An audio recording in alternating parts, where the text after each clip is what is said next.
সবথেকে বড় কথা যেটা আমি সবসময় ব্যক্তিগতভাবে ভাবি মনে করি যে সিনেমা, যে শো, যে নাটক ছোটরা দেখে এবং এনজয় করে তাকে আটকানো মুশকিল হবে।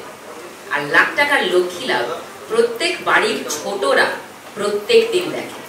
মারা এসে আমাকে বলেছেন, আমার শোয়ে এসে বলেছেন যে টিউশনের সময় পাল্টে দিতে হয়েছে ম্যাম, পড়তে যাওয়ার সময়, বাড়িতে স্যার আসার সময় পাল্টে দিয়েছি, কারণ আমার বাচ্চা লাখ টাকার লক্ষ্মী লাভ রোজ দেখে। এবং আমি যেহেতু মা, আমি আমার বাচ্চাকে সেটাই দেখাই যেটা আমি 100% শিওর যে এটা দেখে আমার বাচ্চার উপর কোনো রকম অ্যাডভার্স ইফেক্ট পড়বে না। আমরা খুব হিসেব করে ক্যালকুলেশন করে কিন্তু এটা করিনি।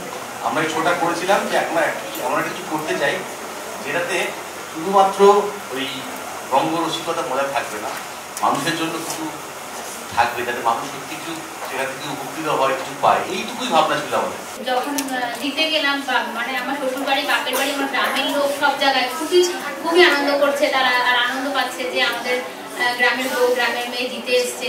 আর আমি ট্রফিগুলো যখন দোকানে রেখেছি, তো যারাই যাচ্ছে আমার দোকানে সবাই ট্রফিটাকে দেখছে, ছোট বড় বয়স্ক মানুষ সবাই দেখছে। আমরা 120 এপিসোডের প্রথম সিজনটা করেছিলাম, দ্বিতীয় সিজনটা অলমোস্ট ডাবল হচ্ছে।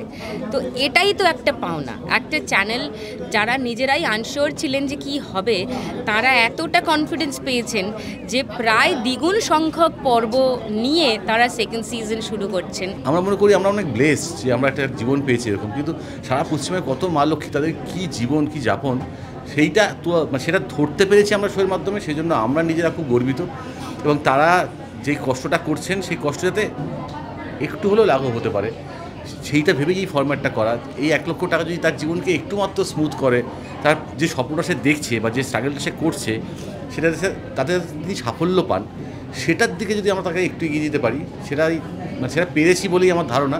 কারণ যেই কারণে এখন অডিশনে আমরা দেখতে পাচ্ছি এত মানুষ আসছেন, তো সেটা আমাদের প্রত্যেকের খুব ভালো লাগার জায়গা, পুরো ইউনিটের।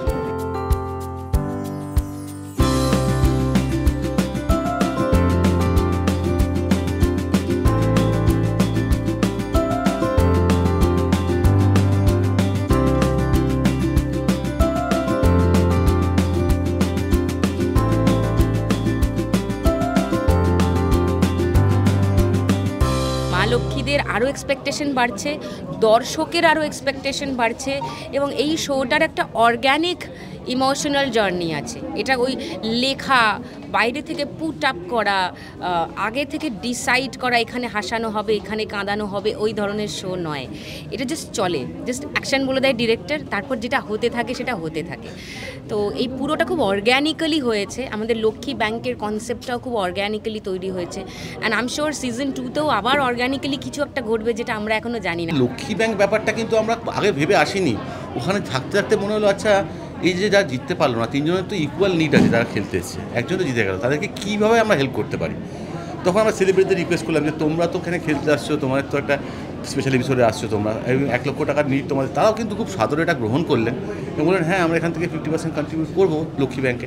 এবং সেইটা যে মানুষ, মানে একটা শো যেখানে প্রথমবার কেউ হেরে গিয়ে এমন একটা টাকা পাচ্ছে এবং সে তার সেই স্বপ্নটা পূরণ করার দিকে যাচ্ছে, এইটা বহু মানুষের আশীর্বাদ আমরা পেয়েছি। টেলিভিশন চ্যানেল তাদের একটা নিজস্ব গেম থাকে।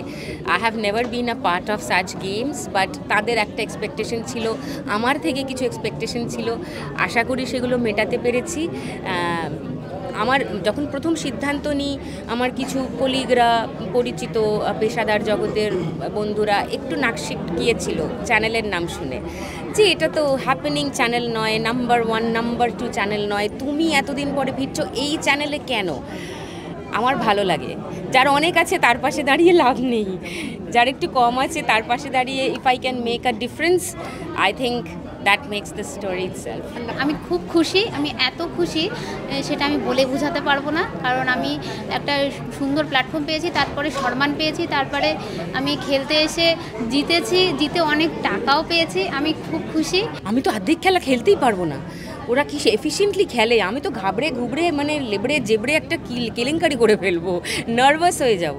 মা লক্ষ্মীরা খুব স্মার্টলি খেলে। না না, আমি ঠিক আছি। যে কোনো শো তো একটা একটা জায়গা থেকে একটা জায়গায় গেলে তার একটা কিছু পরিবর্তন দরকার, তার একটা কিছু পরিমার্জনও দরকার, যে কারণে আমরা কিছু গেম চেঞ্জ করেছি আর মজার গেম এনেছি কিছু। তো এক্সপেকটেশনটা তো ওরকম যাবে। আর আমরা ফার্স্ট সিজন করলাম 4 মাসে, ডিসেম্বর, জানুয়ারি, ফেব্রুয়ারি, মার্চ, এটা প্রায় 7 মাস কাছে যাবে সেকেন্ড সিজনটা, এরকম একটা প্ল্যান হয়েছে। তো এত লম্বা সময় ধরে যাবে, সেই সময়টা মানুষের এক্সপেকটেশনটা বাড়বে ডেফিনেটলি। খেলাগুলো অনেক নতুন আছে। প্রথম রাউন্ডে যেরকম একটা ওই টাকার নোট নিয়ে যে খেলাগুলো হয়, সেখানে নতুন খেলা ইন্ট্রোডিউসড হচ্ছে, টাকার খনি।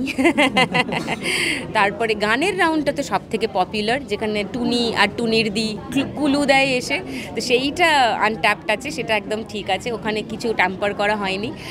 থার্ড রাউন্ডটাতে আরও নতুন কিছু খেলা ইন্ট্রোডিউসড হয়েছে, আর লাস্ট রাউন্ডটা প্রচণ্ড ইন্টারেস্টিং হয়ে গেছে, সাপ সিঁড়ি নিয়ে লুডো খেলার মতো হয়েছে ব্যাপারটা।